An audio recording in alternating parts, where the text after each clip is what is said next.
And welcome back into Kindred Spirits here on the RFK Refugees Podcast Network. Ted here, John here to talk about the better side of soccer in the DMV, the much, much better side, where you have hope, things like hope and expectations and somewhat and returning players and good soccer and great goals. Involved ownership and just positive vibes. Sensible ownership, great ownership. Washington Spirit, returning to league play, getting, I'd say, most of their World Cup starters back. The big names, two of the big names still taking a little bit of a break because they are the ones who actually played during the World Cup. But good to be back, John. Hope you're doing well, my friend. Hope your week was good. I guess, Spirit maybe gave us a little bit of joy, which was good, and everything else wasn't so great. But on the Friday show, I talked about how this needed to be a win, so we'll talk about how I was wrong about that. But yeah, other than that, I can't really complain. I would say not the Spirit's best game, but also much better than the performance we just talked about for the DC United game. So beggars can't be choosers, and a point is not the worst thing. Yeah, point on the road is not terrible, and I think it sets this team up well. I think we saw a brief flash and a goal that is hopefully from a player who was, I believe, signed pretty recently during the World Cup. So maybe something to keep in mind. But let's start off with a little bit of news, I'd say, before we get into the game. The big departure, I guess you could call it big departure, after she scored an absolute banger against Orlando to pick up a win in a Challenge Cup game, and then is off to New Zealand. I think it's Wellington, I want to say. Yep, Wellington Phoenix. This is her second departure from the Spirit. She's been here twice. She's left twice, so maybe the third time is the charm. Yeah, so Speckmeyer is no longer on the team, moving on.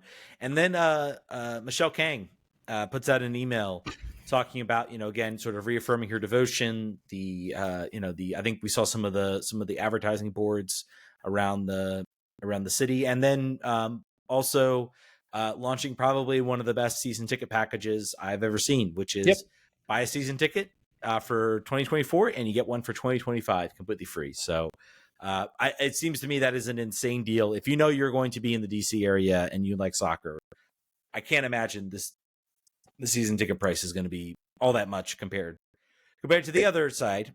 It's not. And I think also the thing you should look at there is there aren't as many games as there are in MLS, so it's less of owning your time. You can actually live a life and do other things. So, yeah, I highly recommend.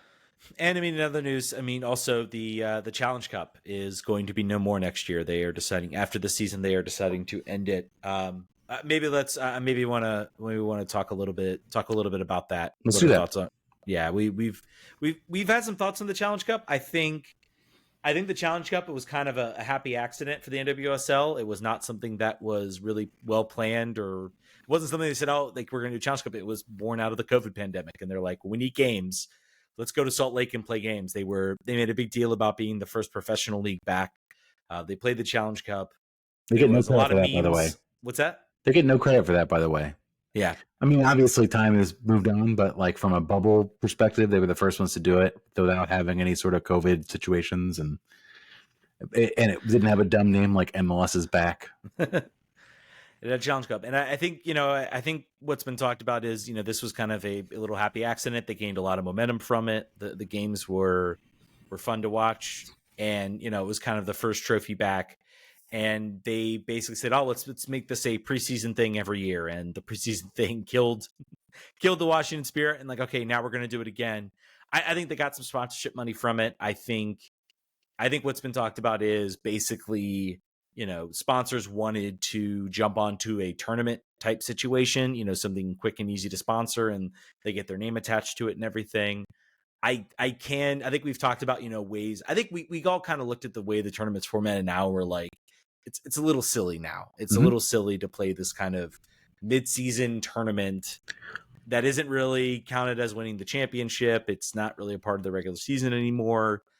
I think I'm a little bit frustrated they couldn't use it as an opportunity to, you look at what MLS just did with the Leagues Cup. Perfect opportunity in my mind to come up with some sort of tournament. What was the name of the tournament that was the Champions Cup? Yeah, the International Champions Cup. Yeah, something like that. They could. That's. I mean, obviously there's situations with teams being out of season and whatnot, but yeah, and the prize money and certainly the union might. Again, I think we talked about the union might have some words for that, but I don't know. It feels like right now CONCACAF is, I think, the only. I don't want to say only federation. I don't know if Asia has this, or I know. South America has, a Copa Libertadores, a women's version of that. Obviously there's the UEFA Women's Champions League in Europe. It really feels like CONCACAF's dragging their feet on bringing some form of international competition to the women's game. And I feel like this was a perfect opportunity to say, you know what, we're going to take up that mantle. They don't want to do it, we'll do it. And develop something. Also, I look at, I don't know how USL and NWSL feel about each other, considering that USL is gunning for first division, but it also could have been, we talked about a Open Cup or a Open Cup style tournament for the women's side. Could also be something to look at. So pass the hat around to get the top 4 NWSL sides entered into the both UEFA Champions League and also the Copa Lib. That's that. We'll figure out how to make that happen, and then I'll buy something. That's another. I mean, again, you talk about another. I mean, CONMEBOL and CONCACAF have talked about this partnership. Okay, get your Liga MX sides, get your women's sides. If there isn't a really organized enough league, which it might not be in Central America or Honduras. I really have no idea. Then maybe get those teams entered in those tournaments. I don't know. I just feel like there's some opportunities here for some fun stuff that we don't normally get to see on the women's side. Also, the World Cup wrapped up. Maybe let's do a little bit on that. Notice for 5 live viewers, I'm rocking my Trinity Rodman replica U.S. jersey that came after they were eliminated. So that was cool. I enjoyed that a lot. Yeah. Obviously, U.S. eliminated Spain, winning 1-0 over England, and I think other than the game, which I think Spain fully deserved to win. Even though England really gave them a run for the money, there was the PK save that was controversial. Doing a lot. There's been a lot of the VAR reviewing the PK saves. We saw it in the Men's Leagues Cup, and people learning that they don't really understand the laws, which is just funny to me in that sense. But probably what's so shameful, I guess, about the Spain team winning. Number one, it's incredible because the players themselves sort of fought against a coach where 15 of the Spanish players resigned and said, we don't want to play for this coach. The Spanish FA then backed that coach and said, nope, we like him, we're keeping him. And they pulled together a squad, won the World Cup, sort of went around them. It's very clear that no one really on that team likes the coach, doesn't like him. And then you see the behaviors of the Spanish FA president, apparently doing a crotch grab when the women won the tournament, and then also kissing on the lips one of the Spanish players, and then also going into the locker room to say that they were all the team was invited because he's going to marry one of the players. Just wildly inappropriate and weird stuff that just really kind of overshadowed what should be a great moment for Spain football, and almost seems to really understand why they backed the coach. Because it's clear they don't really see these as players, and it's really disgusting and shameful. And honestly, I mean, we saw it also from FIFA as well. I think I don't even want to read the quote because I can't honestly remember it, but I know the FIFA president Infantino really put his foot in his mouth. A FIFA president made a stupid. It was something about picking your battles around pay. Yeah, boy. Just to make sure we're getting the finer points of this, Jenny Hermoso is the player that got kissed. The coach is Jorge Vilda, who was being booed before, during, and after the game. Players avoiding him during celebrations. The Twitter account for the Spanish FA saying Vilda in and taking a picture of him after the win. Like, just some troll ass behavior by a federation, which I guess you expect a level of professionalism, but football associations do not inherently have that. They're just some dudes, and that really showed. And then also another horrible thing: the goal scorer in that game, her name is Olga Carmona's father dies during the game, and she finds out right after the final. Just like the things surrounding the victory are just so like cursed. Like it was just such a, there was some that, the performance was the performance. They won when I don't think anyone was expecting them to. I don't know what their odds were before the season started, but very long, I'm sure. But what a whole bunch of off the field and like field adjacent stuff that have just really stolen the attention of where it should have been, which is on the players. But just wild stuff. Yeah, and again, I think the players will still get their due. They'll still get their credit. I think it really just undersells. It really tells the story of where these players are. You would never see, like, if there was a female president of an FA, you would never see, if you would never see that person, go kissing in and Messi on the mouth, kiss I don't know, Cesc Fabregas on the mouth, or talk about wanting to marry David Villa or something like that. Like, you would never see. If you're going to kiss a player with Cesc Fabregas, Olivier Giroud, maybe, but nobody else. You would never see anything like that, and it's just it really undersells. It really undersells. We're seeing in the NWSL, we're seeing really the players stand up, and I hope they have been, at least. I hope there is some there is a push forward to change. I worry though. It's great for the players, but you kind of worry. It's like, they went through all of this. Anything that would sink any other team, and they managed to pull through and win it. It almost seems like, the Spanish baseball, well, nothing needs to change. Like, we won the World Cup. Like, why do we need to change anything? And there's a much deeper problem going on here across women's soccer. The FA president apologized today, by the way. It's fine. It seems like he finally got home, and his PR staff was like, "Buddy, stop talking. You need to say, I'm sorry. Stop saying it's like the PC police or whatever it was you were saying."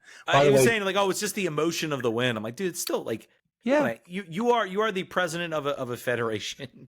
You are not just a fan out there. Go make out with David De Gea, man. If it's really about that, go do that on a stage. By the way, hilariously, if you look at the roster, the club teams of the Spanish side, it is looking at it, it appears to be 80% Barcelona or Real Madrid. If the all-time leading scorer for Barcelona, who now plays for Pachuca, and then one for Atletico Madrid and one for Levante. So the clear, just like in the men's side, very top-heavy domestic league situation there. But it probably benefited. It probably benefited. They looked like they were a team early on that I thought was gonna win, because they looked very organized and cohesive, because the players probably all knew each other and played together. And I think it's something that can be a huge benefit in a tournament, in a women's tournament that I think was very disjointed. And I think if you were the most cohesive team that was together, you had the best chance of going far. And I think we saw that in this tournament. And the teams that are left out. So I think they hit at the right time. They won the World Cup, and congratulations to the players. I give no credit to the Spanish FA or the coach or any of them. Congratulations to the players. And that closes out the World Cup. Olympics up next year. I'm sure we'll have some talk about the new women's coach. The the director of soccer for the U.S. women's program has resigned, and I do not recall her name. You can tell we did a really bang up job preparing this. We just wanted to talk Spirit, and I was like, oh, we got all this other stuff we want to talk about. Surprise. Let's go into it. Let's talk. Let's go back to our wheelhouse. Let's talk Houston Dash versus Washington Spirit. Probably the biggest story is of that match was who's returned for the Washington Spirit. Aubrey Kingsbury and Ashley Sanchez. No real surprise. They didn't get any minutes in the World Cup. So they were probably fresher and probably wanted just to get back and continue to get some minutes. So they returned to the field. Kingsbury in goal, Ashley Sanchez off the bench. That might have been just travel fatigue, general, just trying to keep her fresh for the upcoming season. So other World Cup returnees, Marissa Shiva did not play, and I believe also Riley Tanner did not even make the travel roster. So that's, by the way, a player who featured heavily for Panama, who I think that would earn her more minutes in the rotation, but not yet. To be determined. Yeah, I don't know. It is a road game out in Houston, so we'll see. We'll see how it looks coming up once they have some home games. So, I guess what can be characterized as the first half. This was not a a pretty game by any stretch of the imagination. It was a little bit, I would say, a little bit ugly. There weren't, particularly the first 30, 40, really the first half of the game, not many chances for either sides. I think the Spirits like best opportunities came off two like Sam stop throws. Paige Taylor, there's no XG on FootMob, but it should be at least 2 for her personally. she had 2 really, really, really open opportunities, one off a header, one off a ball that was played in the middle of the goal, and she skied it. So I'm looking for her to have a rebound with better players around her now with the World Cup players coming back, because she had what I would consider a rough August. So hopefully she was more involved this time, but I think that she should have probably buried at least one of those first half opportunities. I think the second half too, I don't think she played. There were several times she got dispossessed on the field. Maybe not the best balls played to her, sort of in that center part of the field, and she lost possession a couple times. But just really, I mean, the dash I felt maybe focused in a little bit on her and just broke her down several times and got attacking plays into the attack. We'll get into that a little bit the second half and maybe some thoughts, but not a whole lot. You talk about the one up the header. I'm maybe not too mad about. No, but the shot, the shank right at sort of the top of the box. Yeah, you expect a little bit better. I think maybe she's a player that's maybe due. Maybe that's a player you pull to the side. She's a rookie playing in the college season. You don't play as many games. Give her a ball here. There's enough midfield depth where you could probably afford to. By the way, we also didn't mention Gabby Carl also coming back from the playoffs or from the World Cup. She's and started and played 56 minutes. Yeah, she was pretty decent out there as well. I would say the biggest star of the night came in the second half when hope I get this right. Olamata Sarr and Ashley Sanchez check in at the 56th minute and immediately link up on a goal, a ball that's played, I believe, from Sanchez to Sarr. And Sarr kind of maybe doesn't possess it very well, but kind of gets it on the end of it, holds it up a little bit. The dash kind of collapsed the field, and Sanchez sees the gap and attacks it. And it's a really, really nifty little backheel right into Ashley Sanchez, who then buries it into the net. Good thing to see, I think, it's a good thing to see in this game. It's good to have her back. A player that we have talked about on the show should have played more in this World Cup, should have at least gotten some appearances, and unfortunately didn't. I do wonder about the fact that she didn't start. I do wonder if that was maybe there was some sort of injury concern or minutes restriction that she picked up that maybe wasn't quite reported out. I don't know what to do about injury reports, but I don't know. It was just interesting that she didn't start the game.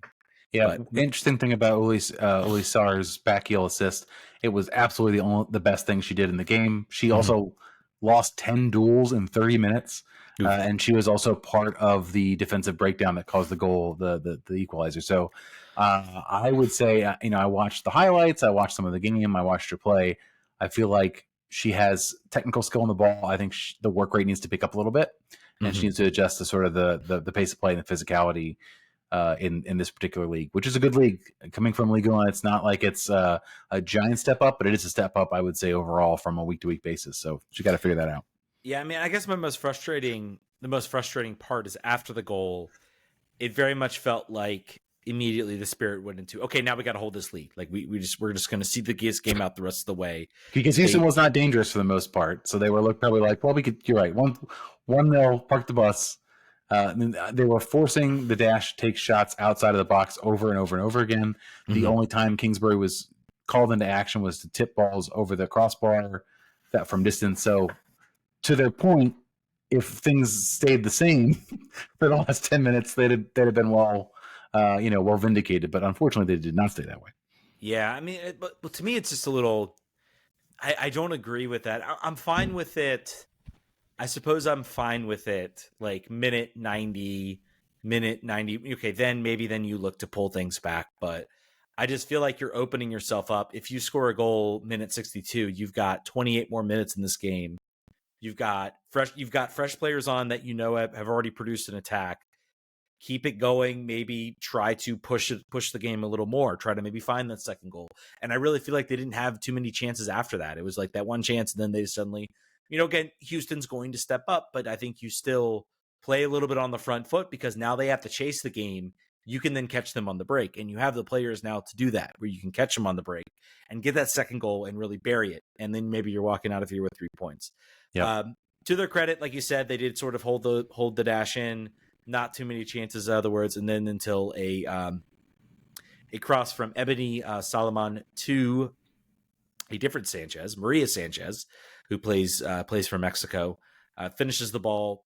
I mean, all in all, 1-1's probably a fair result, I think, for either side. I don't think the Spirit were infinitely better out there than the Dash. I think they were all pretty much about even. Again, could have been more. You could have stolen some points. I think you talked about this being a must-win, but maybe now you're walking that back a little bit, or do you still think this was a must-win? I was hoping they could continue the offensive explosion that they found themselves in, and obviously 1-0 victory in the 90th minute against Orlando was not an explosion, but they certainly were more confident.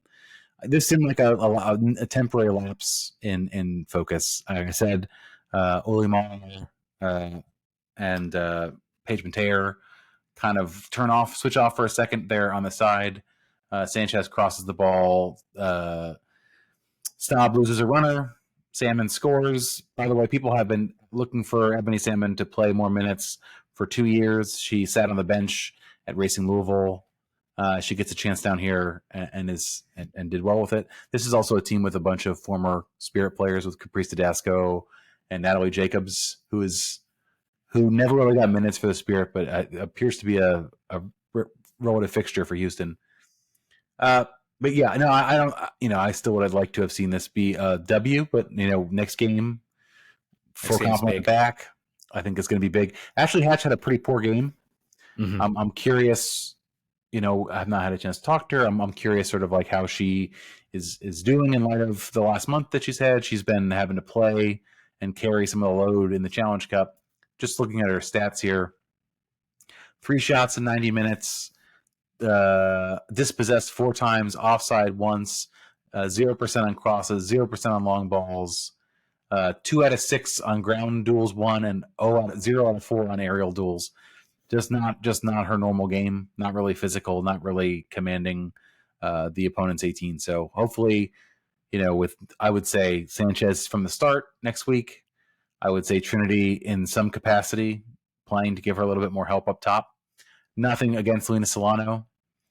But I think it'll be good to have her normal weapons up there. Also, Anna Boutel gets her first appearance for the Spirit, coming in for Tara McKeown in the 62nd minute, right before the goal. So yeah, I think we're in a position where they're on the back half, similar to DC United. They're running. They got to run in. Although unlike DC United, they're in a much more comfortable position in the playoffs. 4th in the standings now. 4th in the standings. They went up 1 spot from before the game. Everyone on the same amount of games played, which is great because there's 12 teams, so there's no bye weeks ever for anybody. So I think it's pretty much standard. Unluckily for them, their next game is against Portland. Which is the league leader, who with a plus 14 goal differential. Good Lord. So just to get an idea about that, they're plus 14, North Carolina plus 7, no other team above 4, and the Red Stars, who they're playing next, are negative 19. Yeah. And by the way, they've lost to the Red Stars this year, so keep that in mind. Yeah, but I think that you're talking about a huge game. I mean, yes, they are 4th in the standings right now, but it is, as we talked about earlier, incredibly tight. 7th, the out of the playoffs is 3 points. They are 3 points clear of the Orlando Pride in the standings from being out of the playoffs. So this game is almost potentially like a massive swing. If you go out and win this game, you push yourself right back into contention for the league lead. If you lose, you could potentially fall right out of the playoff race. It's that tight right now in the standings. So certainly a huge game coming up this week. And maybe that's also why you maybe look at resting who they rested, because they were like, look, we don't want to run, Sanchez into the ground. We want to build it up. We've got a big game next week. That's basically potentially, I mean, you look at 6 games left this year. So it's a massive game as far as like deciding like playoffs position and potentially whether this team can make the playoffs or compete for the top. Like we all think they can. So It's a tough matchup. It's a tough matchup here against Portland, but then they play Chicago. That should be a win. They play Gotham, who they played well recently. They had a comeback in the Challenge Cup. Kansas City, current second to last place team in the league. You hope that's a win. OO Reign they have traditionally performed well against the Reign, especially on the road. For whatever reason, they play them very well, and they end the season up playing the Courage, who have found themselves firing on all cylinders this year after doing a major retooling. So it's all to play for here. I think Mark Parsons will want to see his team play a little bit more like they did at the beginning of the year in the next couple of games to get back to form, get back to winning ways. All right, I think that's going to do it. It's a little short show to get you through the week, and we'll definitely come back and we got games to watch. I've got a completely free weekend, so it's going to be all soccer all the time. There's just the soccer just keeps on coming. It just doesn't. It's only getting more so. For those who want a second episode, make sure you're subscribed on the $5 tier on our Patreon.com/RFK Refugees, and you get a little DC United and you get a little Spirit. Yep, to prepare you for the weekend. All right, folks, that's going to do it. Again, patreon.com if you want to join and help support the show. Again, we will continue the Spirit Show throughout the year. Stay tuned for some news. We're maybe thinking some retooling about what we're going to do, but we're still going to cover the Spirit to the best we can. We want to make sure that we're covering all the teams of the DMV that you guys care about. So thank you guys so much for listening. We will catch you guys next week. Vamos.